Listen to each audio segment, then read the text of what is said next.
ਵਾਹਿਗੁਰੂ ਵਾਹਿਗੁਰੂ ਵਾਹਿਗੁਰੂ ਵਾਹਿਗੁਰੂ ਵਾਹਿਗੁਰੂ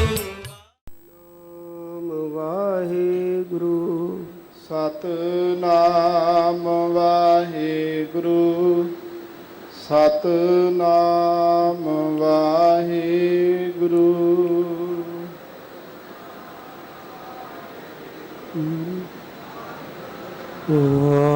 ਵਾਹਿਗੁਰੂ ਜੀ।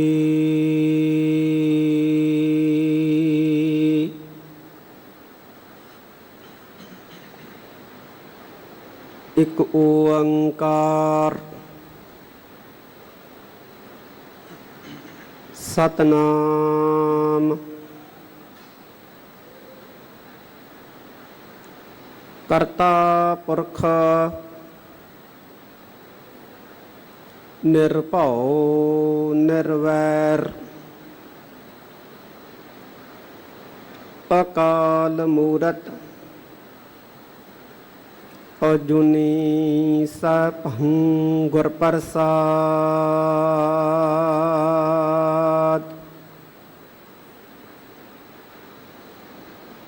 ਕਿਰਪਾ ਕਰਹੁ ਦੀਨ ਕੇ ਦਾਤੇ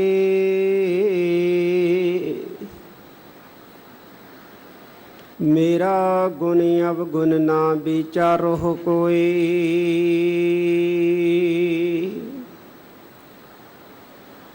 ਮਾਟੀ ਕਾ ਕਿਆ ਧੋਪੈ ਸੁਆਮੀ ਮਾਨਸ ਕੀ ਗਤ ਇਹ।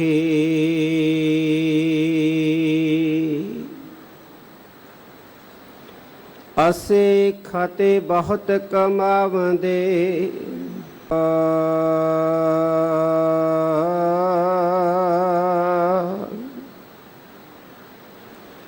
ਹਰ ਕਿਰਪਾ ਕਰਕੇ ਬਖਸ਼ ਲੈ ਹੋ। ਹਉ ਪਾਪੇ ਵੱਡ ਗੁਨਾਹਗਾਰ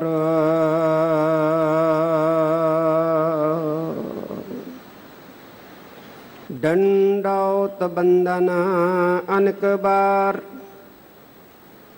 ਸਰਬ ਕਲਾ ਸਮਰਥ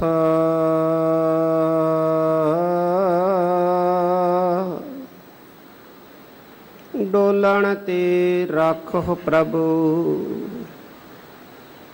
ਨਾਨਕ ਦੇ ਕਰ ਹੱਥ। ਸੱਜਣ ਸੱਚਾ ਪਾਤਸ਼ਾਹ ਸਿਰ ਸਾਹੰਦ ਸਾਹ।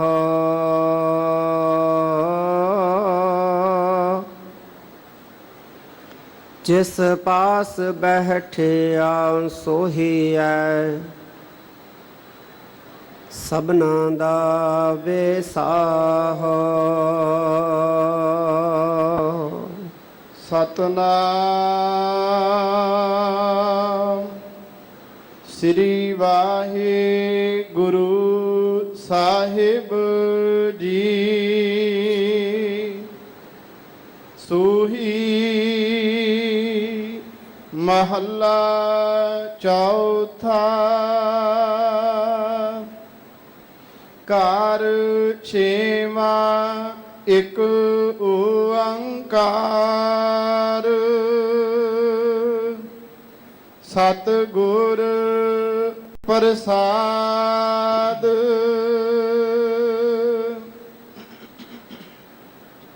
ਨੀਚ ਜਾਤ ਹਰ ਜਪਤਿਆ ਉੱਤਮ ਪਦਵੀ ਪਾਏ। ਪੂਛੋ ਬਿਦਰ ਦਾਸੀ ਸੁਤੈ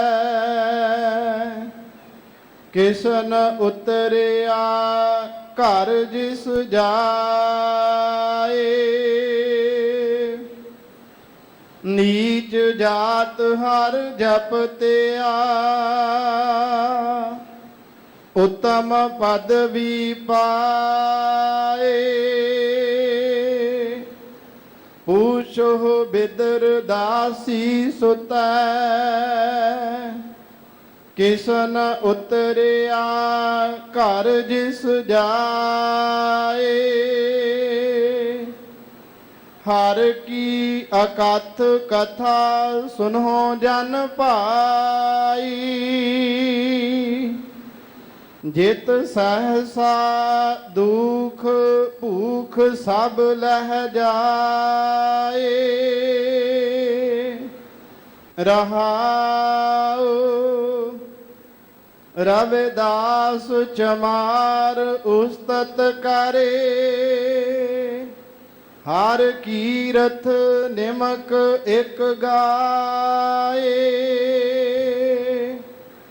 ਪਤਿਤ ਜਾਤ ਉਤਮ ਪਇਆ, ਚਾਰ ਵਰਨ ਪਏ ਪਗ ਆਏ। ਨਾਮ ਦੇ ਪ੍ਰੀਤ ਲੱਗੀ ਹਰ ਸੇਤੀ, ਲੋਕ ਸ਼ਿਪਾ ਕਹੈ ਬੁਲਾਏ। ਖੱਤਰੀ ਬ੍ਰਾਹਮਣ ਪਿੱਠ ਦੇ ਛੋਡੇ, ਹਰ ਨਾਮ ਦੇਉ ਲਿਆ ਮੁਖ ਲਾਏ। ਜਿਤਨੇ ਭਗਤ ਹਰ ਸੇਵਕਾ, ਮੁਖ 68 ਤੀਰਥ ਤਿਨ ਤਿਲਕ ਕਢਾਏ। ਜਨ ਨਾਨਕ ਤਿਨ ਕਉ ਅਨ ਦਿਨ ਪਰਸੇ, ਜੇ ਕਿਰਪਾ ਕਰੇ ਹਰ ਰਾਏ। ਜਿਤਨੇ ਭਗਤ ਹਰ ਸੇਵਕਾ, ਮੁਖ 68 ਤੀਰਥ ਤਿਨ ਤਿਲਕ ਕਢਾਏ। ਜਨ ਨਾਨਕ ਤਿਨ ਕਉ ਅਨ ਦਿਨ ਪਰਸੇ, ਜੇ ਕਿਰਪਾ ਕਰੇ ਹਰ ਰਾਏ। ਵਾਹਿਗੁਰੂ ਜੀ ਕਾ ਖਾਲਸਾ, ਵਾਹਿਗੁਰੂ ਜੀ ਕੀ ਫਤਿਹ। ਜੁਗ ਜੁਗ ਅਟਲ, ਲੋਕ ਪਰਲੋਕ ਦੇ ਰਾਖੇ, ਤਖਤ ਚਵਰ ਛਤਰ ਦੇ ਮਾਲਕ, ਦੋ ਜਹਾਨ ਦੇ ਵਾਲੀ, ਨਿਮਾਣਿਆਂ ਦੇ ਮਾਨ, ਨਿਤਾਨਿਆਂ ਦੇ ਤਾਨ, ਧੰਨ ਧੰਨ ਸਾਹਿਬ ਸ੍ਰੀ ਗੁਰੂ ਗ੍ਰੰਥ ਸਾਹਿਬ ਸੱਚੇ ਪਾਤਸ਼ਾਹ ਜੀ ਦੀ ਪਾਵਨ ਪਵਿੱਤਰ ਹਜ਼ੂਰੀ 'ਚ ਸਿੱਖ ਪੰਥ ਦੇ ਮਹਾਨ ਤੇ ਪਾਵਨ ਪਵਿੱਤਰ ਅਸਥਾਨ ਗੁਰਦੁਆਰਾ ਦੀਵਾਨ ਹਾਲ ਮੰਜੀ ਸਾਹਿਬ ਵਿਖੇ ਜੁੜ ਬੈਠੀ ਸਾਧ ਸੰਗਤ ਜੀ, ਜਿੰਨੇ ਕੋ ਅੱਜ ਆਪਾਂ ਗੁਰੂ ਕੀ ਸਿਫਤ ਸਲਾਹ ਸੁਣਨ ਵਾਸਤੇ ਇਕੱਠੇ ਹੋਏ ਹਾਂ, ਇੱਕ ਵਾਰੀ ਫੇਰ ਧੰਨ ਗੁਰੂ ਗੋਬਿੰਦ ਸਿੰਘ ਮਹਾਰਾਜ ਵੱਲੋਂ ਗੁਰੂ ਦੇ ਬੋਲ ਸੁਣਨਾ, ਗੁਰੂ ਦੇ ਸ਼ਬਦ ਨੂੰ ਸੁਣਨਾ, ਗੁਰੂ ਨਾਲ ਗੱਲਾਂ ਕਰਨੀਆਂ, ਇਹ ਬਹੁਤ ਵੱਡੇ ਭਾਗਾਂ ਵਾਲੇ ਸਿੱਖਾਂ ਦੇ ਹਿੱਸੇ 'ਚ ਆਉਂਦਾ ਹੈ। ਜਿਸ ਗੁਰੂ ਨੂੰ ਅਸੀਂ ਮੱਥਾ ਟੇਕਣ ਆਏ ਹਾਂ, ਜਿਸ ਗੁਰੂ ਤੇ ਸਾਡਾ ਵਿਸ਼ਵਾਸ ਹੈ, ਉਸ ਗੁਰੂ ਨਾਲ ਸ਼ਬਦਾਂ ਦੀ ਸਾਂਝ ਪਾਉਣੀ, ਇਹ ਗੁਰੂ ਪਿਆਰਿਓ ਉਹਨਾਂ ਨੂੰ ਨਸੀਬ ਹੁੰਦੀ ਹੈ ਜਿਨ੍ਹਾਂ ਤੇ ਅਕਾਲ ਪੁਰਖ ਦੀ ਕਿਰਪਾ ਹੁੰਦੀ ਹੈ। ਅਸੀਂ ਅੱਜ ਗੁਰੂ ਦੇ ਸ਼ਬਦ ਨਾਲ ਸਾਂਝ ਪਾਉਣ ਵਾਸਤੇ ਬੈਠੇ ਹਾਂ ਇੱਥੇ। ਸ਼ਬਦ ਨਾਲ ਸਾਂਝ, ਗੁਰੂ ਦੇ ਬੋਲਾਂ ਦੇ ਨਾਲ ਸਾਂਝ, ਗੁਰੂ ਦੇ ਉਪਦੇਸ਼ਾਂ ਨਾਲ ਸਾਂਝ, ਗੁਰੂ ਦੀਆਂ ਸਿੱਖਿਆਵਾਂ ਦੇ ਨਾਲ ਸਾਂਝ, ਗੁਰੂ ਦੇ ਸਿਧਾਂਤਾਂ ਦੇ ਨਾਲ ਸਾਂਝ, ਗੁਰੂ ਦੀਆਂ ਸਿੱਖਿਆਵਾਂ ਦੇ ਨਾਲ ਸਾਂਝ, ਗੁਰੂ ਦੇ ਸਿਧਾਂਤਾਂ ਦੇ ਨਾਲ ਸਾਂਝ, ਗੁਰੂ ਦੀਆਂ ਬਾਤਾਂ ਦੇ ਨਾਲ ਸਾਂਝ, ਇਹ ਗੁਰੂ ਨਾਲ ਸਾਂਝ ਹੈ। ਤੇ ਜਿਹਦੀ ਗੁਰੂ ਨਾਲ ਸਾਂਝ ਹੈ, ਉਸ ਤੋਂ ਵੱਡਾ ਗੁਰੂ ਪਿਆਰਿਓ ਜਗਤ ਦੇ ਵਿੱਚ ਭਾਗਿਆਸ਼ਾਲੀ ਜਿਹੜਾ ਉਹ ਕੋਈ ਨਹੀਂ ਹੈ। ਚਾਹੇ ਅਸੀਂ ਸਨਮੁਖ ਬੈਠ ਕੇ ਇੱਥੇ ਗੁਰੂ ਦੇ ਬੋਲ ਸੁਣ ਰਹੇ ਹਾਂ, ਜਾਂ ਟੀਵੀ ਮਾਧਿਅਮ ਦੇ ਰਾਹੀਂ ਸੁਣ ਰਹੇ ਹਾਂ, ਸਾਡੇ ਤੇ ਕਿਰਪਾ ਹੈ ਅਕਾਲ ਪੁਰਖ ਦੀ, ਬਖਸ਼ਿਸ਼ ਹੈ ਉਸ ਵਾਹਿਗੁਰੂ ਦੀ ਕਿ ਸਾਨੂੰ ਸੁਣਨਾ ਨਸੀਬ ਹੋ ਰਿਹਾ। ਅੱਜ ਅੰਮ੍ਰਿਤ ਵੇਲੇ ਸੱਚਖੰਡ ਸ੍ਰੀ ਹਰਿਮੰਦਰ ਸਾਹਿਬ ਜੀ ਸ੍ਰੀ ਦਰਬਾਰ ਸਾਹਿਬ ਤੋਂ ਜੋ ਹੁਕਮ ਸਾਡੀ ਝੋਲੀ ਪਿਆ,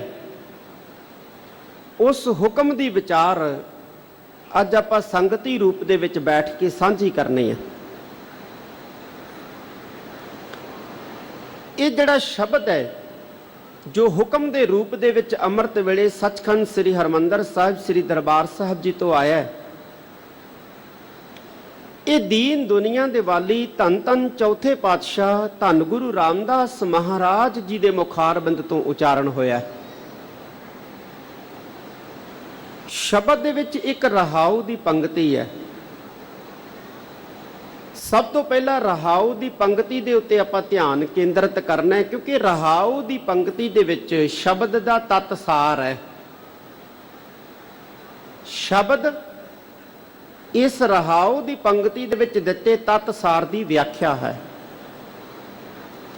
ਰਹਾਉ ਦੀ ਪੰਕਤੀ 'ਚ ਕੀ ਕਹਿੰਦੇ ਨੇ ਧੰਨ ਗੁਰੂ ਰਾਮਦਾਸ ਮਹਾਰਾਜ? ਸੁਣਿਓ ਗੁਰੂ ਪਿਆਰਿਓ, ਪਾਤਸ਼ਾਹ ਕਹਿੰਦੇ ਨੇ, ਕਹਿੰਦੇ ਹਰ ਕੀ ਅਕਥ ਕਥਾ ਸੁਨਹੁ ਜਨ ਭਾਈ।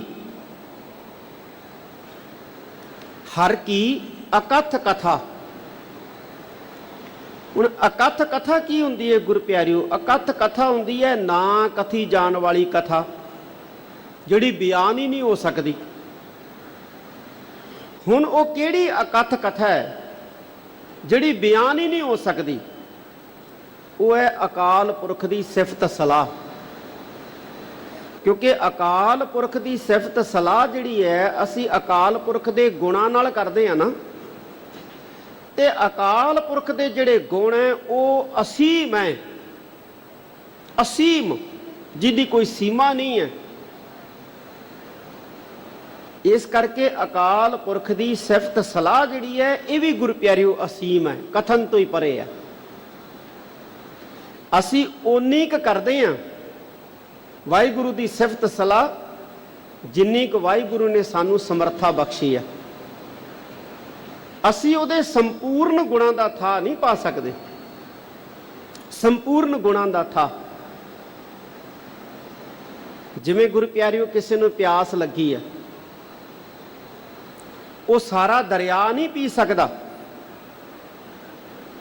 ਜਿਵੇਂ ਕਿਸੇ ਨੂੰ ਪਿਆਸ ਲੱਗੀ ਹੈ ਉਹ ਸਾਰਾ ਦਰਿਆ ਨਹੀਂ ਪੀ ਸਕਦਾ, ਲੇਕਿਨ ਉਸ ਦਰਿਆ ਦੇ ਵਿੱਚੋਂ ਇੱਕ ਦੋ ਗਲਾਸ ਤਾਂ ਪੀ ਸਕਦਾ ਹੈ ਨਾ,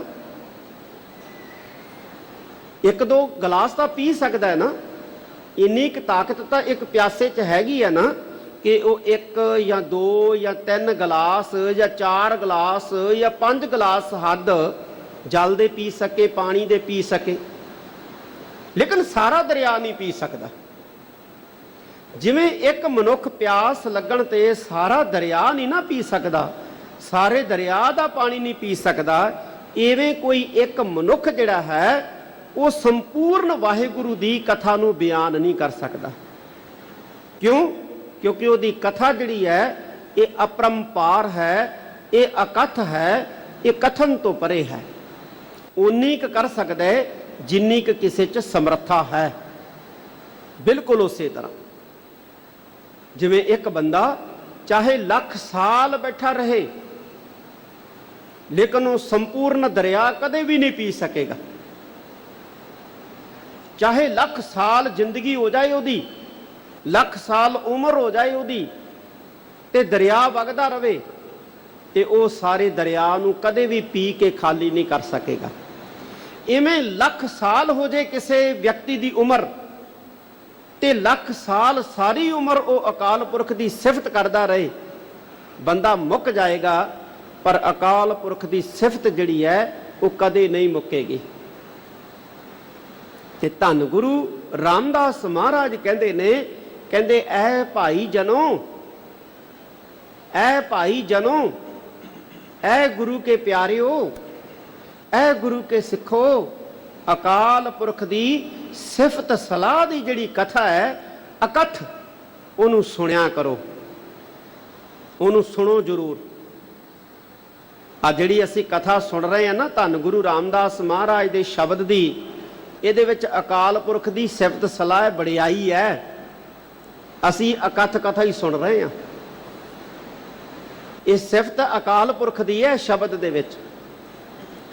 ਸਾਰੀ ਗੁਰਬਾਣੀ ਦੇ ਵਿੱਚ ਅਕਾਲ ਪੁਰਖ ਦੀ ਮਹਿਮਾ ਦਾ ਹੀ ਗੁਣਗਾਨ ਹੈ ਗੁਰੂ ਪਿਆਰਿਓ। ਜਦੋਂ ਕੋਈ ਬਾਣੀ ਪੜ੍ਹਦਾ ਹੈ ਨਾ, ਕੋਈ ਨਿਤਨੇਮ ਕਰਦਾ ਹੈ, ਕੋਈ ਸਹਿਜ ਪਾਠ ਕਰਦਾ ਹੈ, ਜਦੋਂ ਕੋਈ ਬਾਣੀ ਪੜ੍ਹਦਾ ਹੈ, ਬਾਣੀ ਨਾਲ ਸਾਂਝ ਪਾਉਂਦਾ ਹੈ, ਤਾਂ ਉਹ ਇੱਕ ਕਿਸਮ ਦੀ ਅਕਾਲ ਪੁਰਖ ਦੀ ਅਕਥ ਕਥਾ ਹੀ ਕਰਦਾ ਹੈ, ਸਿਫਤ ਹੀ ਕਰਦਾ ਹੈ ਗੁਰੂ ਪਿਆਰਿਓ। ਕਿਉਂਕਿ ਬਾਣੀ ਸਿਫਤ ਹੈ ਅਕਾਲ ਪੁਰਖ ਦੀ, ਬਾਣੀ ਪੜ੍ਹਨੀ ਅਕਾਲ ਪੁਰਖ ਦੀ ਸਿਫਤ ਹੈ। ਤਾਂ ਧੰਨ ਗੁਰੂ ਰਾਮਦਾਸ ਮਹਾਰਾਜ ਕਹਿੰਦੇ ਇਹ ਸਿਫਤ ਕਰਿਆ ਕਰੋ। ਸਾਡੇ ਮਨ ਦੇ ਵਿੱਚ ਇੱਕ ਸਵਾਲ ਹੈ ਗੁਰੂ ਪਿਆਰਿਓ, ਬੱਚਿਆਂ ਵਰਗਾ ਸਾਡਾ ਮਨ, ਗੁਰੂ ਸਾਡਾ ਪਿਤਾ ਹੈ। ਛੋਟੇ ਜਿਹੇ ਬੱਚੇ ਨੂੰ ਆਖੀਏ ਨਾ ਕਿ ਪੁੱਤਰ ਆਹ ਕੰਮ ਕਰਿਆ ਕਰ, ਉਹ ਕਹਿੰਦਾ ਜੀ ਮੈਨੂੰ ਕੀ ਮਿਲੂਗਾ। ਜਿਵੇਂ ਸ਼ੇਖ ਫਰੀਦ ਜੀ ਦੀ ਮਾਤਾ ਮਰੀਮ ਨੇ ਕਿਹਾ ਸ਼ੇਖ ਫਰੀਦ ਜੀ ਨੂੰ, ਬੱਚਿਆ ਭਗਤੀ ਕਰਿਆ ਕਰ ਜਦੋਂ ਉਹ ਬਚਪਨ 'ਚ ਸੀ। ਕਹਿੰਦੇ ਮਾਤਾ ਮੈਨੂੰ ਕੀ ਮਿਲੂਗਾ, ਜੇ ਮੈਂ ਅੱਲਾ ਦੀ ਬੰਦਗੀ ਕਰੂੰਗਾ ਮੈਨੂੰ ਕੀ ਮਿਲੂਗਾ। ਮਾਤਾ ਨੇ ਕਿਹਾ ਪੁੱਤਰ ਤੈਨੂੰ ਅੱਲਾ ਸ਼ੱਕਰ ਦੇਏਗਾ। ਫਰੀਦ ਜੀ ਨੇ ਮੁਸੱਲਾ ਵਿਛਾਉਣਾ, ਬੰਦਗੀ ਕਰਨੀ, ਮਾਂ ਨੇ ਚੁੱਪ ਕੇ ਜੇ ਮੁਸੱਲੇ ਦੇ ਥੱਲੇ ਸ਼ੱਕਰ ਦੀ ਜਿਹੜੀ ਪੁੜੀ ਜਾਂ ਕੌਲੀ ਰੱਖ ਦੇਣੀ।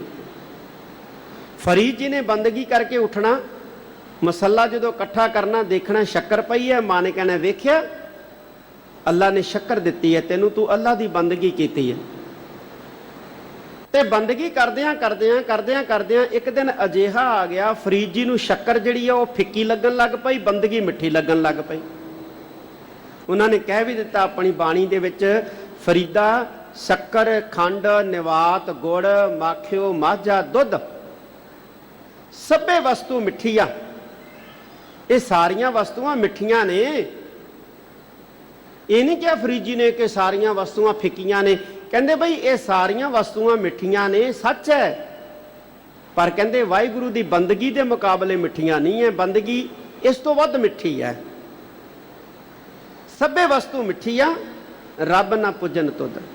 ਇਹ ਵਾਹਿਗੁਰੂ ਦੇ ਨਾਮ ਦੇ ਮੁਕਾਬਲੇ, ਵਾਹਿਗੁਰੂ ਦੀ ਸਿਫਤ ਦੇ ਮੁਕਾਬਲੇ ਮਿੱਠੀਆਂ ਨਹੀਂ ਹੈ।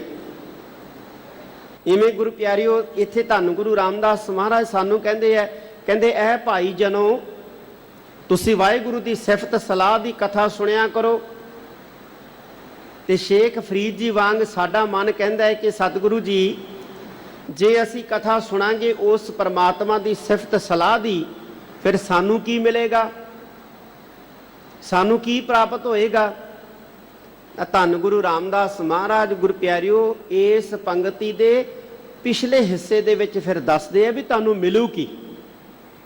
ਪਹਿਲਾਂ ਕਹਿੰਦੇ ਆ ਸਿਫਤ ਕਰਿਆ ਕਰੋ, ਸਿਫਤ ਸੁਣਿਆ ਕਰੋ। ਕਰਨੀ ਸਿਫਤ ਤੇ ਸੁਣਨੀ ਸਿਫਤ, ਇਹ ਇੱਕੋ ਹੀ ਗੱਲ ਹੈ ਗੁਰੂ ਪਿਆਰਿਓ। ਸੁਣਨ ਦਾ ਵੀ ਮਹਾਤਮ ਹੈ ਗੁਰਬਾਣੀ 'ਚ, ਕਥਨ ਦਾ ਵੀ ਮਹਾਤਮ ਹੈ ਬਾਣੀ ਦੇ ਵਿੱਚ। ਇਸ ਕਰਕੇ ਇਹ ਨਾ ਸਮਝਣਾ ਕਿ ਕਥਨ ਦਾ ਮਹਾਤਮ ਹੈ ਸੁਣਨ ਦਾ ਨਹੀਂ ਹੈ, ਸੁਣਨ ਦਾ ਮਹਾਤਮ ਹੈ ਕਥਨ ਦਾ ਨਹੀਂ ਹੈ। ਤੁਸੀਂ ਬਾਣੀ ਪੜ੍ਹਦੇ ਹੋ ਤਾਂ ਵੀ ਮਹਾਨ ਹੈ, ਤੁਸੀਂ ਬਾਣੀ ਸੁਣਦੇ ਹੋ ਤਾਂ ਵੀ ਮਹਾਨ ਹੈ। ਵੈਸੇ ਸੁਣਨਾ ਜਿਹੜਾ ਹੁੰਦਾ ਨਾ ਇਹ ਗੁਰੂ ਪਿਆਰਿਓ ਕਥਨ ਕਰਨ ਦੇ ਨਾਲੋਂ ਥੋੜਾ ਕਠਿਨ ਹੁੰਦਾ, ਥੋੜਾ ਔਖਾ ਹੁੰਦਾ। ਪਰ ਮਹਾਰਾਜ ਕਹਿੰਦੇ ਨੇ ਭਾਈ ਸੁਣਨਾ ਵੀ ਮਹਾਨ ਹੈ, ਉਸ ਵਾਹਿਗੁਰੂ ਦਾ ਕਥਨ ਕਰਨਾ ਵੀ ਮਹਾਨ ਹੈ। ਤੇ ਸਤਿਗੁਰੂ ਜੀ ਇੱਥੇ ਕਹਿੰਦੇ ਹਰ ਕੀ ਅਕਥ ਕਥਾ ਸੁਨਹੁ ਜਨ ਭਾਈ। ਮਹਾਰਾਜ ਸੁਣਾਂਗੇ ਪਰ ਸਾਨੂੰ ਕੀ ਮਿਲੇਗਾ, ਤਾਂ ਮਹਾਰਾਜ ਕਹਿੰਦੇ ਜਿਤ ਸਹਸਾ ਦੁਖ ਭੂਖ ਸਭ ਲਹਿ ਜਾਏ। ਦੇਖੋ ਗੁਰੂ ਪਿਆਰਿਓ ਧੰਨ ਗੁਰੂ ਰਾਮਦਾਸ ਮਹਾਰਾਜ ਕਹਿ ਰਹੇ ਨੇ, ਲਿਖ ਕੇ ਦੇ ਰਹੇ ਨੇ ਸਾਨੂੰ। ਕਹਿੰਦੇ ਜੇ ਤੁਸੀਂ ਅਕਾਲ ਪੁਰਖ ਦੀ ਸਿਫਤ ਕਰੋਗੇ ਨਾ ਪੁੱਤਰੋ, ਐ ਸਿੱਖੋ, ਤੇ ਅਕਾਲ ਪੁਰਖ ਦੀ ਸਿਫਤ ਅਜਿਹੀ ਹੈ ਜਿਸ ਨੂੰ ਕਰਨ ਦੇ ਨਾਲ ਸਹਸਾ ਦੁਖ ਭੂਖ ਸਭ ਲਹਿ ਜਾਏ। ਕੀ ਕੁਝ ਲੈ ਜਾਊਗਾ, ਕਹਿੰਦੇ ਸਾਰਾ ਕੁਝ ਹੀ ਲੈ ਜਾਊਗਾ। ਤੁਹਾਡਾ ਸਹਸਾ ਖਤਮ ਹੋ ਜੂ। ਸਹਸਾ ਕੀ ਹੈ ਗੁਰੂ ਪਿਆਰਿਓ? ਸਹਸਾ ਸਹਸਾ ਹੁੰਦਾ ਗੁਰੂ ਪਿਆਰਿਓ ਸਹਿਮ, ਡਰ। ਸਾਡੇ ਮਨਾਂ ਦੇ ਵਿੱਚ ਇੱਕ ਸਹਿਮ ਹੈ, ਸਹਸਾ ਹੈ। ਹੁਣ ਗੁਰੂ ਪਿਆਰਿਓ ਮਨ 'ਚ ਫਿਰ ਸਵਾਲ ਪੈਦਾ ਹੁੰਦਾ ਵੀ ਸਾਡੇ ਮਨ 'ਚ ਸਹਿਮ ਕਾਹਦਾ ਹੈ, ਸਾਡੇ ਮਨ 'ਚ ਡਰ ਕਾਹਦਾ ਹੈ? ਕਿਸੇ ਨੂੰ ਗੁਰੂ ਪਿਆਰਿਓ ਡਰ ਇਸ ਗੱਲ ਦਾ ਹੈ ਕਿ ਸਾਡੇ ਕੋਲੇ ਪਦਾਰਥ ਨਹੀਂ ਹੈ। ਕਿਸੇ ਨੂੰ ਡਰ ਇਸ ਗੱਲ ਦਾ ਹੈ ਕਿ ਪਦਾਰਥ ਹੈਗੇ ਹੈ, ਕਿਤੇ ਖੋਸੀ ਨਾ ਜਾਣ, ਕਿਤੇ ਚਲੇ ਹੀ ਨਾ ਜਾਣ, ਕਿਤੇ ਖਤਮ ਹੀ ਨਾ ਹੋ ਜਾਣ। ਫਿਰ ਸਭ ਤੋਂ ਵੱਡਾ ਜਿਹੜਾ ਡਰ ਹੈ ਨਾ ਗੁਰੂ ਪਿਆਰਿਓ ਸਾਨੂੰ, ਉਹ ਹੈ ਮੌਤ ਦਾ ਡਰ। ਮੌਤ ਦਾ ਡਰ ਬੰਦਾ ਸਹਿਮਦਾ ਹੈ ਗੁਰੂ ਪਿਆਰਿਓ ਜਦੋਂ ਕਦੇ ਮਨ ਦੇ ਵਿੱਚ ਇਹ ਅਹਿਸਾਸ ਲੈ ਕੇ ਆਉਂਦਾ ਨਾ ਕਿ ਮੈਂ ਤਾਂ ਇੱਕ ਦਿਨ ਚਲੇ ਜਾਣਾ ਜਗਤ ਤੋਂ, ਸੰਸਾਰ ਤੋਂ ਚਲੇ ਜਾਣਾ, ਤੇ ਬੰਦਾ ਸਹਿਮਦਾ ਹੈ। ਮੌਤ ਦਾ ਡਰ ਜਿਹੜਾ ਨਾ ਗੁਰੂ ਪਿਆਰਿਓ, ਇਹ ਸਭ ਤੋਂ ਵੱਡਾ ਡਰ ਹੈ, ਸਭ ਤੋਂ ਵੱਡਾ ਡਰ। ਐਸੀ ਗੱਲ ਨਹੀਂ ਗੁਰੂ ਪਿਆਰਿਓ ਕਿ ਮਨੁੱਖ ਇਸ ਡਰ ਤੋਂ ਬਚਣ ਦਾ ਯਤਨ ਨਹੀਂ ਕਰਦਾ। ਮਨੁੱਖ ਇਸ ਡਰ ਤੋਂ ਬਚਣ ਦਾ ਯਤਨ ਕਰਦਾ ਹੈ। ਕੋਈ ਕਹਿ ਦਿੰਦਾ ਹੈ ਕਿ ਤੇਰੀ ਇੰਨੀ ਉਮਰ ਹੋ ਜੂ, ਤੂੰ ਆਹ ਕੰਮ ਕਰ। ਮਨੁੱਖ ਕਹਿੰਦਾ ਠੀਕ ਹੈ, ਮੈਂ ਕਰ ਲੈਣਾ।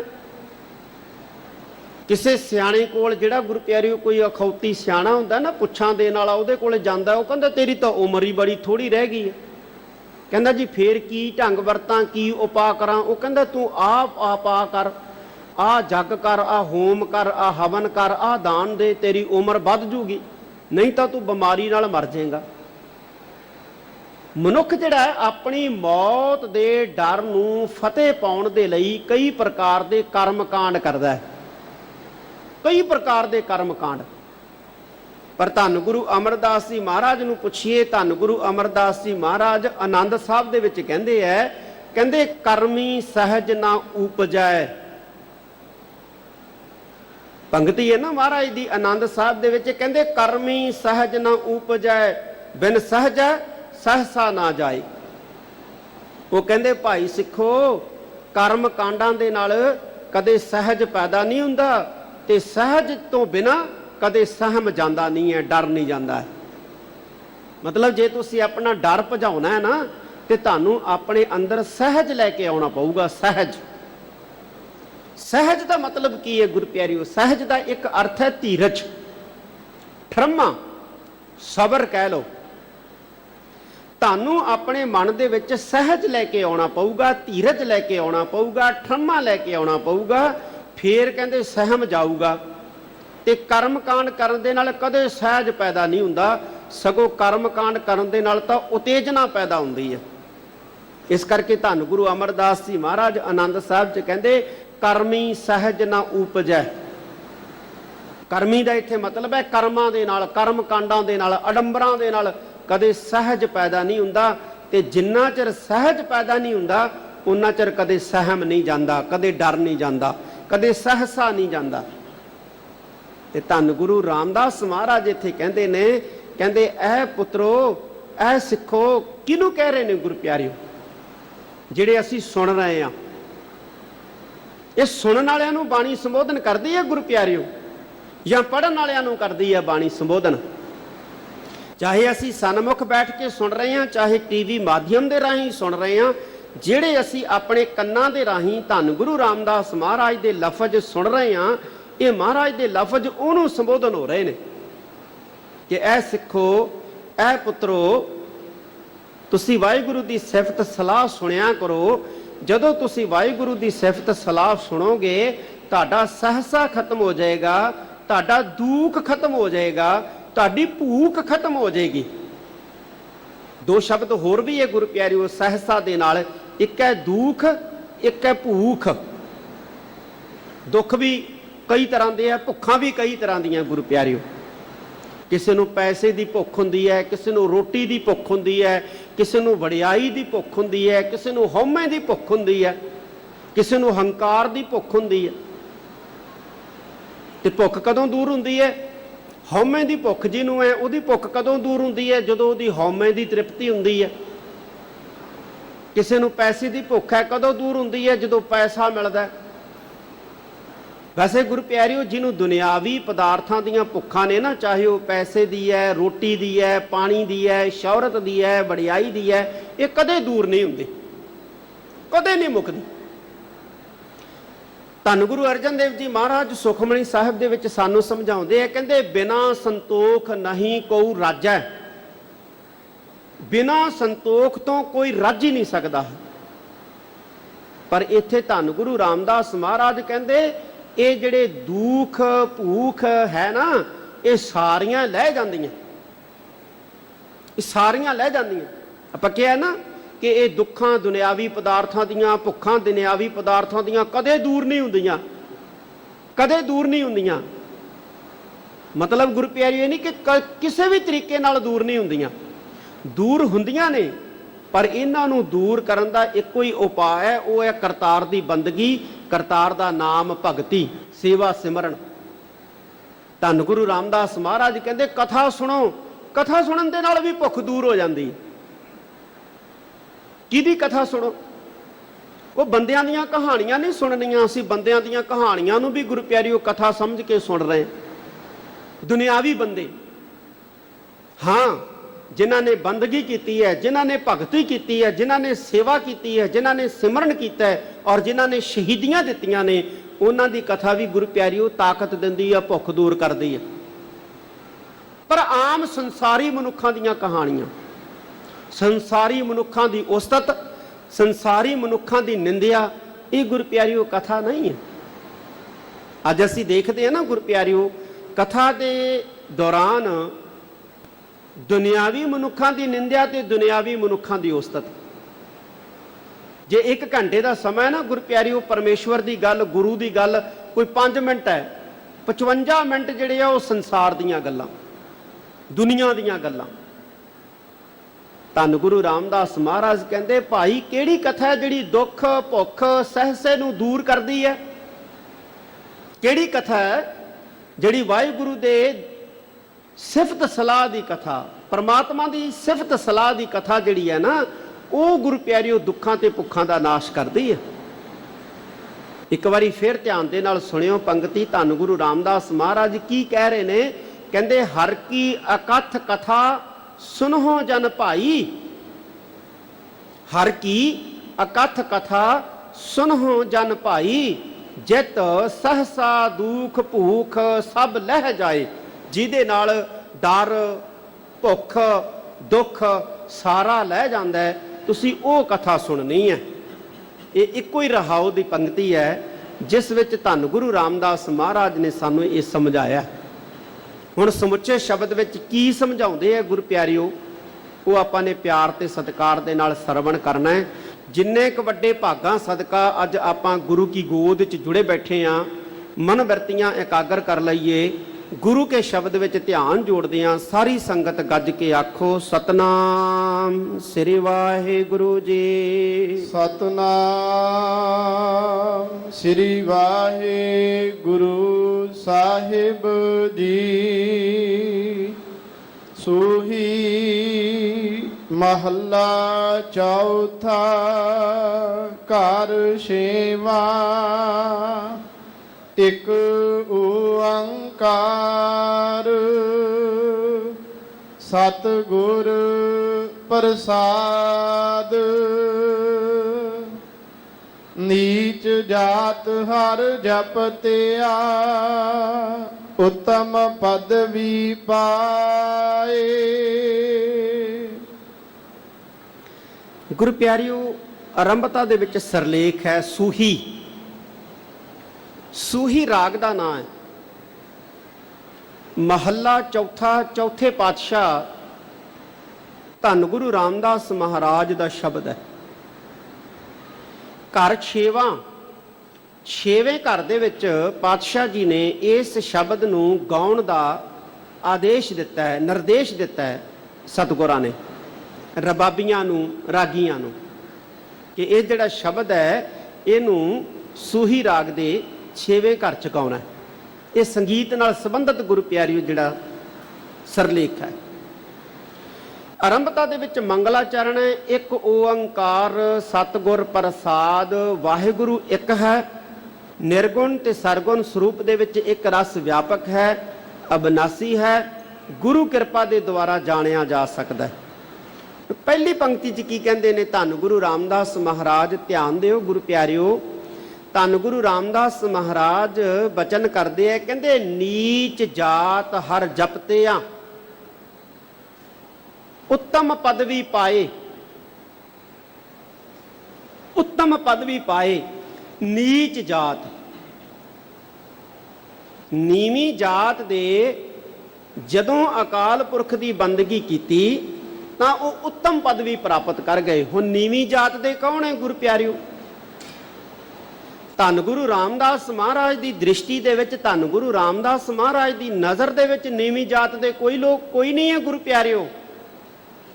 ਇਹ ਗੱਲ ਚੇਤੇ ਰੱਖਣੀ ਹੈ ਕਿ ਧੰਨ ਗੁਰੂ ਰਾਮਦਾਸ ਪਾਤਸ਼ਾਹ ਦੀ ਦ੍ਰਿਸ਼ਟੀ ਦੇ ਵਿੱਚ, ਧੰਨ ਗੁਰੂ ਰਾਮਦਾਸ ਮਹਾਰਾਜ ਦੀ ਨਜ਼ਰ ਦੇ ਵਿੱਚ ਕੋਈ ਨੀਵੀਂ ਜਾਤ ਦਾ ਨਹੀਂ ਹੈ। ਪਰ ਇੱਥੇ ਤਾਂ ਮਹਾਰਾਜ ਨੇ ਕਿਹਾ ਨੀਚ ਜਾਤ ਹਰ ਜਪਤਿਆਂ ਉੱਤਮ ਪਦਵੀ ਪਾਏ। ਇਹ ਸੰਬੋਧਨ ਸਾਨੂੰ ਕਹਿ ਰਹੇ ਨੇ ਕਿ ਸੰਸਾਰ ਜਿਨ੍ਹਾਂ ਨੂੰ ਨੀਵੀਂ ਜਾਤ ਦਾ ਸਮਝਦਾ ਸੀ, ਸੰਸਾਰ ਸਮਝਦਾ ਗੁਰੂ ਪਿਆਰਿਓ ਕਿ ਨੀਵੀਂ ਜਾਤ ਹੁੰਦੀ ਹੈ, ਧੰਨ ਗੁਰੂ ਰਾਮਦਾਸ ਮਹਾਰਾਜ ਨਹੀਂ ਕਹਿ ਰਹੇ ਕੋਈ ਨੀਵੀਂ ਜਾਤ ਦਾ ਹੁੰਦਾ ਹੈ।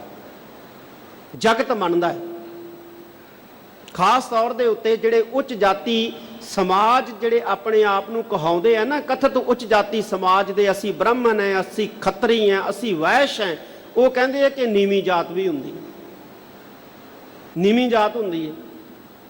ਧੰਨ ਗੁਰੂ ਰਾਮਦਾਸ ਮਹਾਰਾਜ ਦੀ ਨਜ਼ਰ 'ਚ ਕੋਈ ਨੀਵੀਂ ਜਾਤ ਨਹੀਂ ਹੈ। ਧੰਨ ਗੁਰੂ ਨਾਨਕ ਸਾਹਿਬ ਸੱਚੇ ਪਾਤਸ਼ਾਹ ਦੀ ਨਜ਼ਰ ਦੇ ਵਿੱਚ ਕੋਈ ਨੀਵੀਂ ਜਾਤ ਨਹੀਂ।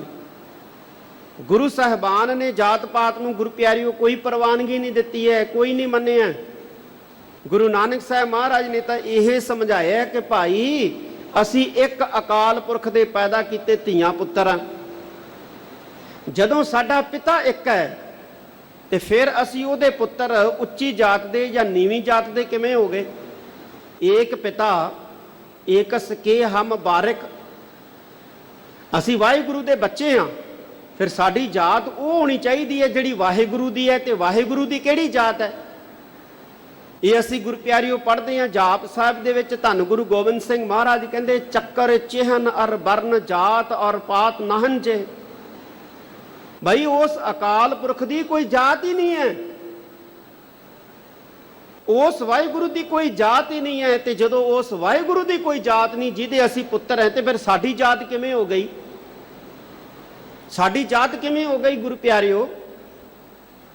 ਇਹ ਧੰਨ ਗੁਰੂ ਰਾਮਦਾਸ ਮਹਾਰਾਜ ਸਾਨੂੰ ਸਮਝਾ ਰਹੇ ਨੇ। ਉਹ ਪੁਰਖੋ ਸੁਣੋ, ਜਿਨ੍ਹਾਂ ਨੂੰ ਲੋਕ ਕਹਿੰਦੇ ਸੀ ਨੀਵੀਂ ਜਾਤ ਦੇ ਹੈ, ਅੱਗੇ ਉਦਾਹਰਣਾਂ ਵੀ ਦਿੱਤੀਆਂ ਨੇ ਪਾਤਸ਼ਾਹ ਨੇ। ਕਹਿੰਦੇ ਜਦੋਂ ਉਹਨਾਂ ਕਥਿਤ ਦਾ ਮਤਲਬ ਹੁੰਦਾ ਹੈ ਜਿਨ੍ਹਾਂ ਨੂੰ ਲੋਕ ਨੀਵੀਂ ਜਾਤ ਦੇ ਕਹਿੰਦੇ ਸੀ, ਜਦੋਂ ਉਹਨਾਂ ਨੇ ਅਕਾਲ ਪੁਰਖ ਨੂੰ ਜਪਿਆ ਤੇ ਉਹਨਾਂ ਨੇ ਉੱਤਮ ਪਦਵੀ ਪ੍ਰਾਪਤ ਕੀਤੀ ਹੈ, ਉੱਤਮ ਪਦਵੀ ਪ੍ਰਾਪਤ ਕੀਤੀ ਹੈ।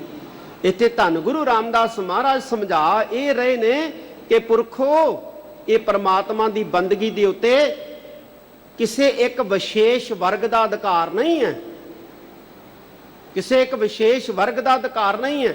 ਜਿਵੇਂ ਗੁਰੂ ਪਿਆਰਿਓ ਅਨਮਤਾਂ ਦੇ ਵਿੱਚ ਹੈ, ਬ੍ਰਾਹਮਣ ਵੇਦ ਪੜ੍ਹ ਸਕਦਾ ਹੈ, ਸ਼ੂਦਰ ਵੇਦ ਨਹੀਂ ਪੜ੍ਹ ਸਕਦਾ, ਵੇਦ ਸੁਣ ਨਹੀਂ ਸਕਦਾ ਹੈ। ਪਰ ਗੁਰਮਤਿ ਦੇ ਵਿੱਚ ਗੁਰੂ ਪਿਆਰਿਓ ਸਤਿਗੁਰੂ ਜੀ ਕਹਿੰਦੇ ਭਾਈ ਵਾਹਿਗੁਰੂ ਦੀ ਬੰਦਗੀ ਦੇ ਉੱਤੇ ਕਿਸੇ ਦਾ ਏਕਾ ਅਧਿਕਾਰ ਨਹੀਂ ਹੈ। ਵਾਹਿਗੁਰੂ ਦੀ ਬੰਦਗੀ ਕੋਈ ਵੀ ਕਰ ਸਕਦਾ ਹੈ। ਜਿਹੜਾ ਵੀ ਵਾਹਿਗੁਰੂ ਦੀ ਬੰਦਗੀ ਕਰੂਗਾ, ਭਗਤੀ ਕਰੂਗਾ, ਉਹਨੇ ਉੱਚੀ ਪਦਵੀ ਨੂੰ ਪ੍ਰਾਪਤ ਕਰਨਾ ਹੀ ਕਰਨਾ ਹੈ। ਉੱਤਮ ਪਦਵੀ, ਹੁਣ ਉੱਤਮ ਪਦਵੀ ਕਿਹੜੀ ਹੈ ਗੁਰੂ ਪਿਆਰਿਓ? ਉੱਤਮ ਪਦਵੀ ਕਿਹੜੀ ਹੈ? ਉੱਤਮ ਪਦਵੀ ਹੈ ਗੁਰੂ ਪਿਆਰਿਓ ਉਹ ਅਵਸਥਾ ਜਿੱਥੇ ਨਾ ਦੁੱਖ ਨਾ ਸੁੱਖ ਨਾ ਖੁਸ਼ੀ ਨਾ ਗਮੀ ਨਾ ਹਰਖ ਨਾ ਸੋਗ ਨਾ ਮਾਨ ਨਾ ਅਪਮਾਨ ਕੁਝ ਵੀ ਨਹੀਂ ਪਾਉਂਦਾ, ਜਿਹਦਾ ਉਲੇਖ ਧੰਨ ਗੁਰੂ ਤੇਗ ਬਹਾਦਰ ਸਾਹਿਬ ਮਹਾਰਾਜ ਨੇ ਆਪਣੀ ਬਾਣੀ 'ਚ ਕੀਤਾ। ਕਹਿੰਦੇ ਜੋ ਨਰ ਦੁੱਖ ਮੈਂ ਦੁੱਖ ਨਹੀਂ ਮਾਨੈ, ਸੁਖ ਸਨੇਹ ਔਰ ਭੈ ਨਹੀਂ ਜਾਕੈ, ਕੰਚਨ ਮਾਟੀ ਮਾਨੈ। ਤੇ ਆਖਰ ਦੇ ਵਿੱਚ ਕਹਿੰਦੇ ਐਸਾ ਮਨੁੱਖ ਨਾਨਕ ਲੀਨ ਭਇਓ ਗੋਬਿੰਦ ਸਿਉ ਜਿਉ ਪਾਣੀ ਸੰਗ ਪਾਣੀ। ਐਸਾ ਮਨੁੱਖ ਪਰਮਾਤਮਾ 'ਚ ਇਉਂ ਲੀਨ ਹੁੰਦਾ ਜਿਵੇਂ ਪਾਣੀ 'ਚ ਲੀਨ ਹੁੰਦਾ ਹੈ। ਜਿਹੜਾ ਪਰਮਾਤਮਾ ਚ ਲੀਨ ਹੁੰਦਾ ਹੈ, ਵਾਹਿਗੁਰੂ ਚ ਲੀਨ ਹੁੰਦਾ ਹੈ ਨਾ ਗੁਰ ਪਿਆਰਿਓ, ਉਹ ਉੱਤਮ ਪਦਵੀ ਦਾ ਧਾਰਨੀ ਹੁੰਦਾ ਹੈ। ਉੱਤਮ ਪਦਵੀ ਦਾ ਧਾਰਨੀ, ਜਿਨ੍ਹਾਂ ਨੂੰ ਉੱਚੀ ਜਾਤੀ ਦਾ ਸਮਾਜ ਜਿਹੜਾ ਆਪਣੇ ਆਪ ਨੂੰ ਸਮਝਦਾ ਸੀ, ਉਹ ਨੀਚ ਜਾਤ ਦੇ ਕਹਿੰਦਾ ਸੀ। ਧੰਨ ਗੁਰੂ ਰਾਮਦਾਸ ਮਹਾਰਾਜ ਕਹਿੰਦੇ ਭਾਈ ਉਹ ਉੱਤਮ ਪਦਵੀ ਨੂੰ ਪ੍ਰਾਪਤ ਕਰ ਗਏ, ਉਹ ਬ੍ਰਹਮ ਗਿਆਨ ਦੀ ਅਵਸਥਾ ਦੇ ਧਾਰਨੀ ਹੋ ਗਏ। ਇਹ ਪਾਤਸ਼ਾਹ ਜੀ ਸਾਨੂੰ ਸਮਝਾ ਰਹੇ ਨੇ। ਅੱਗੇ ਦੱਸਦੇ ਨੇ, ਪੂਛੋ ਬਿਦਰ ਦਾਸੀ ਸੁਤੈ, ਕਿਸ਼ਨ ਉਤਰਿਆ ਘਰ ਜਿਸ ਜਾਏ। ਕਹਿੰਦੇ ਪੁੱਛੋ, ਜੇ ਨਹੀਂ ਯਕੀਨ ਆਉਂਦਾ ਤੇ ਪੁੱਛ ਲਓ। ਕਿਹਨੂੰ ਪੁੱਛ ਲਓ? ਪੁਰਾਤਨ ਗ੍ਰੰਥਾਂ ਨੂੰ, ਪੁਰਾਤਨ ਗ੍ਰੰਥਾਂ ਨੂੰ ਪੁੱਛ ਲਓ, ਮਹਾਭਾਰਤ ਪੜ੍ਹ ਲਓ, ਰਾਮਾਇਣ ਪੜ੍ਹ ਲਓ। ਕੀ ਹੈ ਉਹਦੇ ਵਿੱਚ? ਉਹਦੇ ਵਿੱਚ ਹੈ ਕੀ? ਧੰਨ ਗੁਰੂ ਰਾਮਦਾਸ ਮਹਾਰਾਜ ਕਹਿੰਦੇ ਪੁੱਛੋ ਬਿਦਰ ਦਾਸੀ ਸੁਤੈ। ਬਿਦਰ ਦਾਸੀ ਸੁਤੈ, ਜਿਹੜਾ ਦਾਸੀ ਦਾ ਪੁੱਤਰ ਹੈ, ਜਿਹਨੂੰ ਸ਼ੂਦਰ ਕਿਹਾ ਗਿਆ ਮਹਾਭਾਰਤ ਦੇ ਅੰਦਰ। ਰਾਜਾ ਬਚਿੱਤਰ ਵੀਰਿਆ ਦੀ ਦਾਸੀ ਸੀ ਸੁਦੇਸ਼ਨਾ। ਉਹਦੀ ਕੁੱਖ ਤੋਂ ਰਿਸ਼ੀ ਵਿਆਸ ਜੀ ਦਾ ਜਨਮਿਆ ਪੁੱਤਰ ਬਿਦਰ, ਜਿਹੜਾ ਬੜਾ ਨੀਤੀਵਾਨ ਸੀ, ਬੜਾ ਸਿਆਣਾ ਸੀ, ਬੜਾ ਸਮਝਦਾਰ ਸੀ। ਲੇਕਿਨ ਉਹਨੂੰ ਕੀ ਕਿਹਾ? ਉਹਨੂੰ ਸੂਦ ਪੁੱਤਰ ਕਿਹਾ, ਸੂਦ ਪੁੱਤਰ। ਦੇਖੋ ਗੁਰੂ ਪਿਆਰਿਓ, ਕਿਹਨੇ ਕਿਹਾ? ਸਮਕਾਲੀ ਸਮਾਜ ਨੇ। ਕੌਣ ਦੱਸਦਾ? ਮਹਾਭਾਰਤ ਦੱਸਦਾ। ਅਸੀਂ ਥੋੜੀ ਕਹਿੰਦੇ ਆ, ਮਹਾਭਾਰਤ ਕਹਿੰਦਾ। ਮਹਾਭਾਰਤ ਦੇ ਵਿੱਚ ਲਿਖਿਆ, ਤੇ ਮਹਾਭਾਰਤ ਦੇ ਵਿੱਚ ਇਹ ਵੀ ਲਿਖਿਆ, ਜਿਹਦਾ ਉਲੇਖ ਧੰਨ ਗੁਰੂ ਰਾਮਦਾਸ ਮਹਾਰਾਜ ਕਰ ਰਹੇ ਨੇ। ਕਹਿੰਦੇ ਜਦੋਂ ਸ੍ਰੀ ਕ੍ਰਿਸ਼ਨ ਜੀ ਦੂਤ ਬਣ ਕੇ ਗਏ ਪਾਂਡਵਾਂ ਦੇ, ਜਦੋਂ ਸ੍ਰੀ ਕ੍ਰਿਸ਼ਨ ਜੀ ਦੂਤ ਬਣ ਕੇ ਗਏ ਪਾਂਡਵਾਂ ਦੇ, ਕੌਰਵਾਂ ਨੂੰ ਕਹਿਣ ਵਾਸਤੇ ਕਿ ਉਹਨਾਂ ਨੂੰ 5 ਪਿੰਡ ਦੇ ਦਿਓ, ਰਜ਼ਾਬੰਦੀ ਹੋ ਜਾਏਗੀ, ਸਮਝੌਤਾ ਹੋ ਜਾਏਗਾ। ਲੇਕਿਨ ਉਹਨਾਂ ਨੇ ਕਿਹਾ ਕਿ ਅਸੀਂ ਸੂਈ ਦੇ ਨੱਕੇ ਜਿੰਨੀ ਜਗ੍ਹਾ ਨਹੀਂ ਦੇਣੀ। ਖਾਸ ਤੌਰ ਤੇ ਦੁਰਯੋਧਨ ਨੇ ਕਿਹਾ। ਤੇ ਜਦੋਂ ਰਾਤਰੀ ਵਿਸ਼ਰਾਮ ਦਾ ਸਮਾਂ ਆਇਆ ਤੇ ਰਾਜੇ ਦੁਰਯੋਧਨ ਦੇ ਮਹਿਲ ਦੇ ਵਿੱਚ ਸ੍ਰੀ ਕ੍ਰਿਸ਼ਨ ਜੀ ਵਾਸਤੇ ਬਹੁਤ ਵਧੀਆ ਪ੍ਰਬੰਧ ਕੀਤੇ ਸੀ, 36 ਪ੍ਰਕਾਰ ਦੇ ਭੋਜਨ ਤਿਆਰ ਕੀਤੇ ਸੀ। ਲੇਕਿਨ ਕਹਿੰਦੇ ਸ੍ਰੀ ਕ੍ਰਿਸ਼ਨ ਜੀ ਨੇ ਦੁਰਯੋਧਨ ਦੇ ਘਰ ਰਹਿਣਾ ਜਿਹੜਾ ਸੀ ਉਹ ਮਨਾ ਕਰ ਦਿੱਤਾ ਵੀ ਨਹੀਂ ਭਾਈ, ਅਸੀਂ ਤੇਰੇ ਮਹਿਲ 'ਚ ਨਹੀਂ ਰਹਿਣਾ, ਤੇਰੇ 36 ਪ੍ਰਕਾਰ ਦੇ ਭੋਜਨ ਨਹੀਂ ਛਕਣੇ। ਕਿੱਥੇ ਰਹੇ ਜਾ ਕੇ? ਉਹ ਬਿਦਰ ਦੇ ਘਰ ਦੇ ਵਿੱਚ ਰਹੇ। ਮਾਣ ਕਿਹਨੂੰ ਦਿੱਤਾ? ਬਿਦਰ ਨੂੰ ਮਾਣ ਦਿੱਤਾ। ਕਿਸ ਬਿਦਰ ਨੂੰ ਮਾਣ ਦਿੱਤਾ? ਜਿਹਨੂੰ ਗੁਰੂ ਪਿਆਰਿਓ ਉਸ ਵੇਲੇ ਦਾ ਉੱਚ ਜਾਤੀ ਸਮਾਜ ਦਾਸੀ ਦਾ ਪੁੱਤਰ ਕਹਿੰਦਾ ਸੀ। ਕਿਉਂ ਦਿੱਤਾ ਸਨਮਾਨ?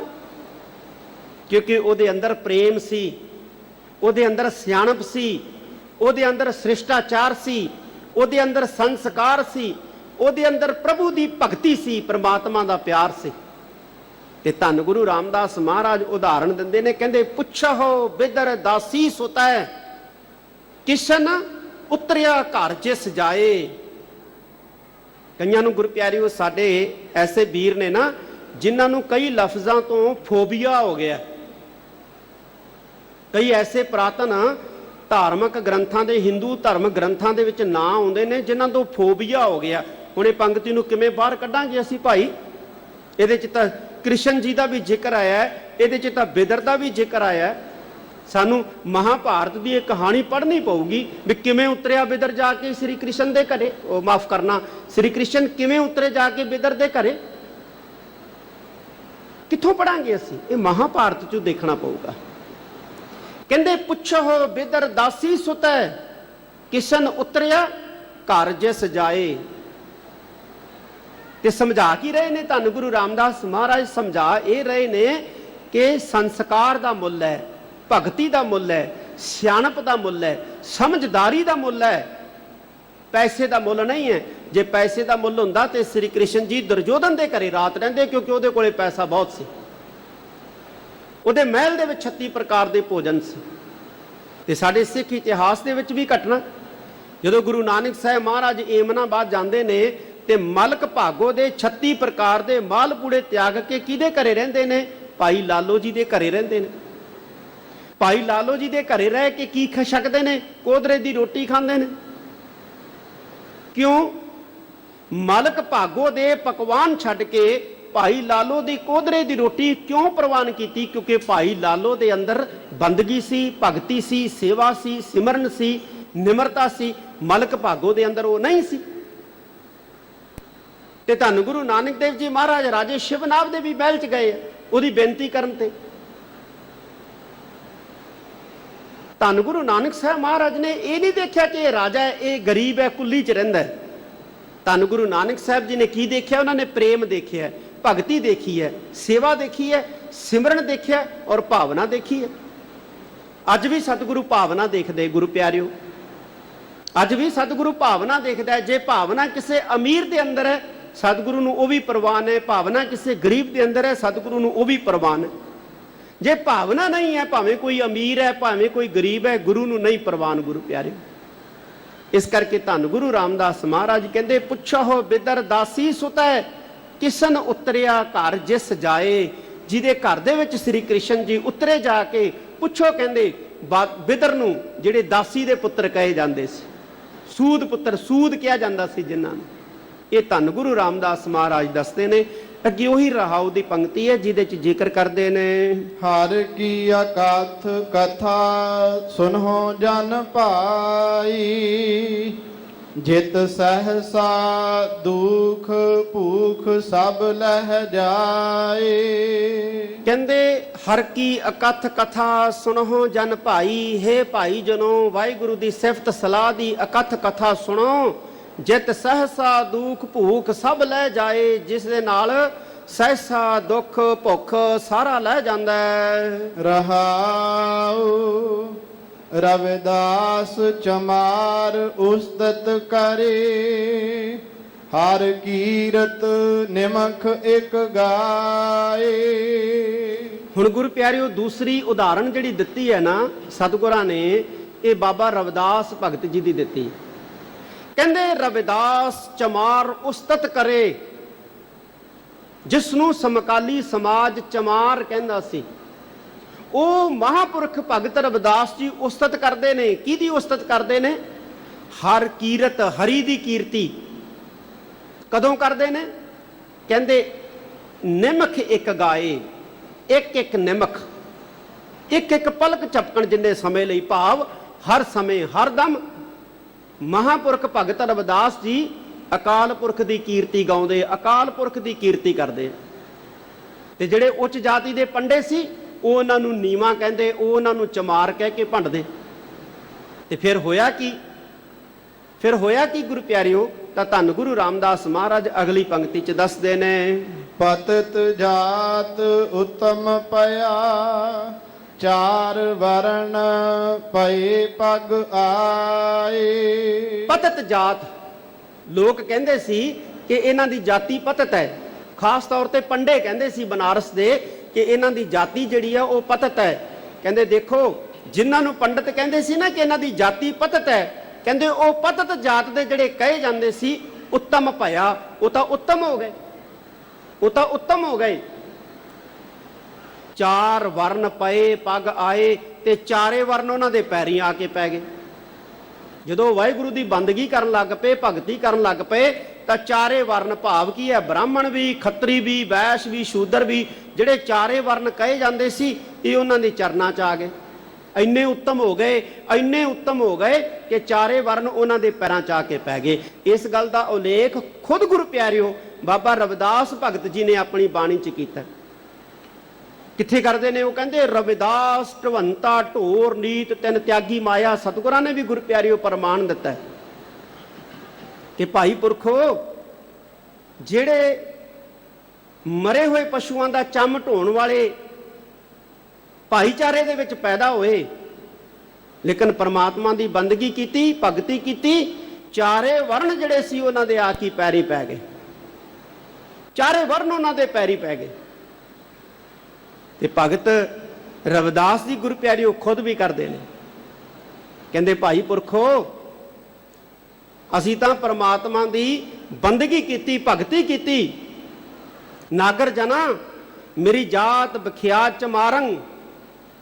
ਐ ਨਗਰ ਦੇ ਲੋਕੋ ਸੁਣੋ, ਸਾਡੀ ਜਾਤ ਜਿਹੜੀ ਆ ਉਹ ਚਮਾਰ ਕਹੀ ਜਾਂਦੀ ਹੈ, ਪਰ ਸਾਡੇ ਹਿਰਦੇ 'ਚ ਪਰਮਾਤਮਾ ਦਾ ਨਾਮ ਹੈ। ਸਾਡੇ ਹਿਰਦੇ 'ਚ ਪਰਮਾਤਮਾ ਦਾ ਨਾਮ ਹੈ। ਮੇਰੀ ਜਾਤੀ ਦੇ ਲੋਕ ਅਜੇ ਵੀ ਬਨਾਰਸ ਦੇ ਆਸ-ਪਾਸ ਮਰੇ ਹੋਏ ਪਸ਼ੂਆਂ ਦਾ ਚੰਮ ਢੋਂਦੇ ਆ। ਨਿਤ ਹੈ ਬਨਾਰਸੀ ਆਸ ਪਾਸਾ। ਪਰ ਕਹਿੰਦੇ ਵੱਡੇ ਵੱਡੇ ਪੰਡਤ ਅੱਜ ਕਹਿੰਦੇ ਸਾਡੇ ਆ ਕੇ ਪੈਰੀ ਪੈਂਦੇ ਆ। ਕਿਉਂ? ਕਿਉਂਕਿ ਤੇਰੀ ਸ਼ਰਨ ਦੇ ਵਿੱਚ ਅਸੀਂ ਆਪ ਆ ਕੇ ਪਏ ਹਾਂ। ਹੇ ਵਾਹਿਗੁਰੂ, ਹੇ ਕਰਤਾਰ, ਅਸੀਂ ਤੇਰੀ ਸ਼ਰਨ ਦੇ ਵਿੱਚ ਆ ਕੇ ਪਏ ਹਾਂ, ਤੇਰੀ ਓਟ ਅਸੀਂ ਪਕੜੀ ਹੈ।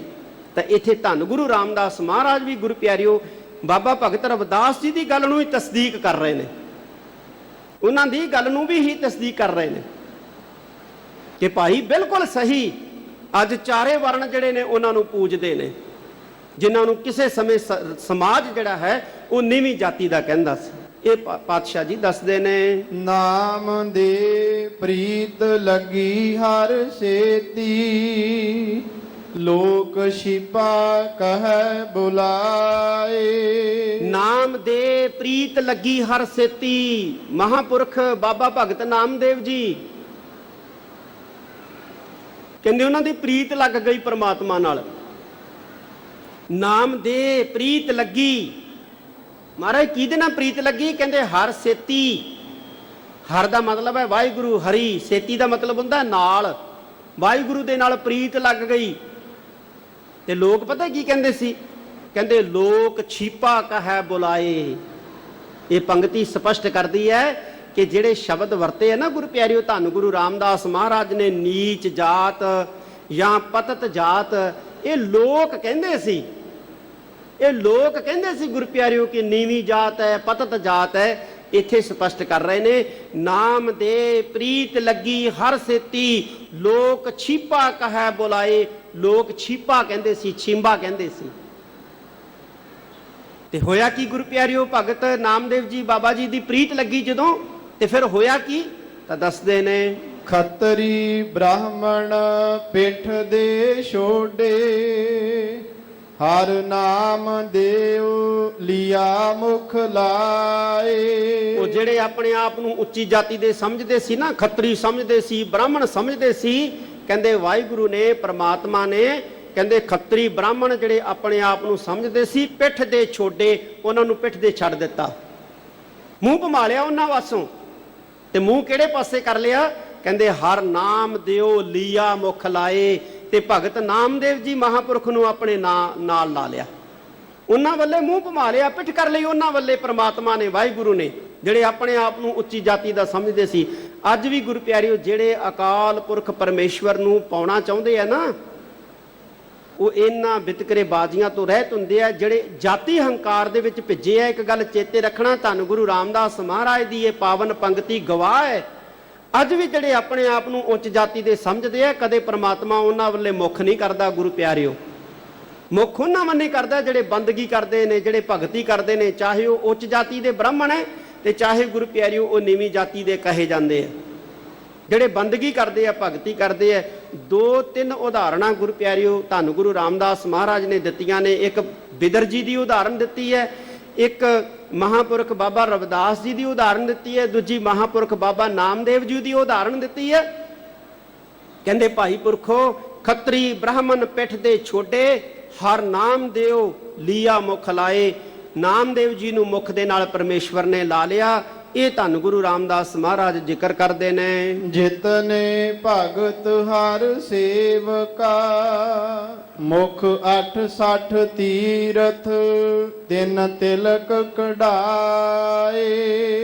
ਆਖਰੀਆਂ ਪੰਕਤੀਆਂ ਚ ਧੰਨ ਗੁਰੂ ਰਾਮਦਾਸ ਮਹਾਰਾਜ ਸਾਨੂੰ ਕਹਿੰਦੇ, ਜਿਤਨੇ ਭਗਤ ਹਰ ਸੇਵਕਾ, ਜਿੰਨੇ ਵੀ ਭਗਤ ਨੇ, ਜਿੰਨੇ ਵੀ ਵਾਹਿਗੁਰੂ ਦੇ ਸੇਵਕ ਨੇ, ਚਾਹੇ ਕੋਈ ਨੇ, ਚਾਹੇ ਉਹ ਮਹਾਪੁਰਖ ਬਾਬਾ ਰਵਿਦਾਸ ਜੀ ਹੈ, ਚਾਹੇ ਮਹਾਪੁਰਖ ਬਾਬਾ ਨਾਮਦੇਵ ਜੀ ਹੈ, ਚਾਹੇ ਮਹਾਪੁਰਖ ਬਾਬਾ ਕਬੀਰ ਜੀ ਹੈ, ਜਿੰਨੇ ਵੀ ਭਗਤ ਹੈ, ਜਿੰਨੇ ਵੀ ਸੇਵਕ ਹੈ ਪ੍ਰਮਾਤਮਾ ਦੇ, ਕਹਿੰਦੇ ਇੱਕ ਗੱਲ ਚੇਤੇ ਰੱਖਣੀ ਸਿੱਖੋ, ਜਿਤਨੇ ਭਗਤ ਹਰ ਸੇਵਕਾ, ਕਹਿੰਦੇ ਮੁਖ 68 ਤੀਰਥ, ਤਿੰਨ ਤਿਲਕ ਕਢਾਏ। ਆ ਜਿਹੜੇ 68 ਤੀਰਥ ਮੰਨੇ ਜਾਂਦੇ ਆ ਨਾ ਹਿੰਦੂ ਮਤ ਦੇ ਵਿੱਚ, ਸਨਾਤਨ ਮਤ ਦੇ ਵਿੱਚ, ਕਹਿੰਦੇ ਇਹ 68 ਤੀਰਥ ਵੀ ਇਹ ਭਗਤਾਂ ਦੇ ਮੱਥੇ ਤੇ, ਸੇਵਕਾਂ ਦੇ ਮੱਥੇ ਦੇ ਉੱਤੇ ਤਿਲਕ ਲਾਉਂਦੇ ਆ। ਭਾਵ ਕੀ ਹੈ ਕਿ ਇਹ 68 ਤੀਰਥ ਵੀ ਉਹਨਾਂ ਦਾ ਸਤਿਕਾਰ ਕਰਦੇ ਆ। ਜਿਹੜੇ ਕਰਤਾਰ ਦੀ ਬੰਦਗੀ ਕਰਨ ਵਾਲੇ ਭਗਤ ਹੈ, ਜਿਹੜੇ ਕਰਤਾਰ ਦੀ ਬੰਦਗੀ ਕਰਨ ਵਾਲੇ ਸੇਵਕ ਹੈ, ਉਹਨਾਂ ਦਾ ਮਾਣ ਸਤਿਕਾਰ ਅਦਬ ਇਹ 68 ਤੀਰਥ ਵੀ ਕਰਦੇ ਆ। ਅਸੀਂ 68 ਤੀਰਥਾਂ ਤੇ ਜਾਂਦੇ ਆ ਨਾ ਨਹਾਉਣ, ਮਹਾਰਾਜ ਕਹਿੰਦੇ ਇਹ 68 ਤੀਰਥ ਤਾਂ ਬੰਦਗੀ ਕਰਨ ਵਾਲਿਆਂ ਦਾ ਸਤਿਕਾਰ ਕਰਦੇ ਆ, ਭਗਤੀ ਕਰਨ ਵਾਲਿਆਂ ਦਾ ਸਤਿਕਾਰ ਕਰਦੇ ਆ। ਤੁਸੀਂ ਜੇ ਕੁਝ ਖੱਟਣਾ ਤੇ ਬੰਦਗੀ ਭਗਤੀ ਵਾਲਿਆਂ ਦਾ ਸਤਿਕਾਰ ਕਰਿਆ ਕਰੋ। ਇਹ ਸਮਝਾ ਰਹੇ ਆ ਧੰਨ ਗੁਰੂ ਰਾਮਦਾਸ ਮਹਾਰਾਜ। ਅਦਬ ਕਰਿਆ ਕਰੋ ਬੰਦਗੀ ਕਰਨ ਵਾਲਿਆਂ ਦਾ, ਭਗਤੀ ਕਰਨ ਵਾਲਿਆਂ ਭਗਤਾਂ ਦਾ।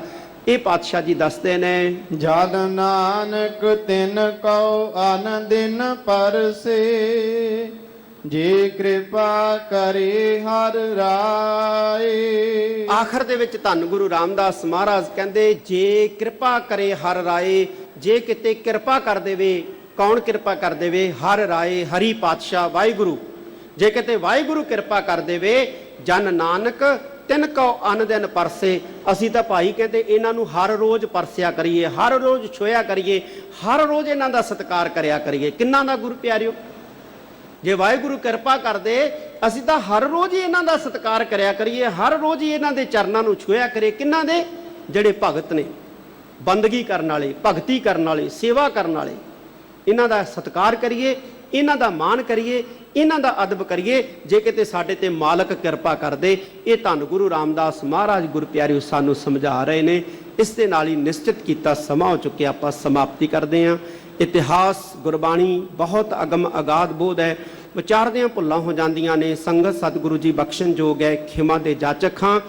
ਆਖਰੀਆਂ ਪੰਕਤੀਆਂ ਪੜ੍ਹ ਕੇ ਗੁਰ ਪਿਆਰਿਓ ਸਮਾਪਤੀ ਕਰਨੀ ਹੈ। ਇੱਕ ਗੁਰੂ ਪਿਆਰਿਓ ਬੇਨਤੀ ਕਿ ਧੰਨ ਗੁਰੂ ਤੇਗ ਬਹਾਦਰ ਸਾਹਿਬ ਸੱਚੇ ਪਾਤਸ਼ਾਹ ਦਾ ਜਿੱਥੇ ਅਸੀਂ 400 ਸਾਲਾ ਪ੍ਰਕਾਸ਼ ਪੁਰਬ ਮਨਾ ਰਹੇ ਹਾਂ, ਉੱਥੇ ਗਵਾਲੀਅਰ ਦੇ ਵਿੱਚੋਂ ਗੁਰੂ ਹਰਗੋਬਿੰਦ ਸਾਹਿਬ ਸੱਚੇ ਪਾਤਸ਼ਾਹ ਦਾ ਰਿਹਾ ਹੋਣ ਦਾ ਵੀ 400 ਸਾਲਾ ਪ੍ਰਕਾਸ਼ ਪੁਰਬ ਜਿਹੜਾ ਹੈ ਉਹ 3, 4, 5 ਅਕਤੂਬਰ ਨੂੰ ਗਵਾਲੀਅਰ ਦੇ ਵਿੱਚ ਮਨਾਇਆ ਜਾਣਾ ਹੈ। ਆਪਾਂ ਇਹਨਾਂ ਸ਼ਤਾਬਦੀਆਂ ਤੋਂ ਭਰਪੂਰ ਜਿਹੜਾ ਹੈ ਉਹ ਲਾਹਾ ਲੈਣਾ। ਲਾਹਾ ਕੀ ਲੈਣਾ?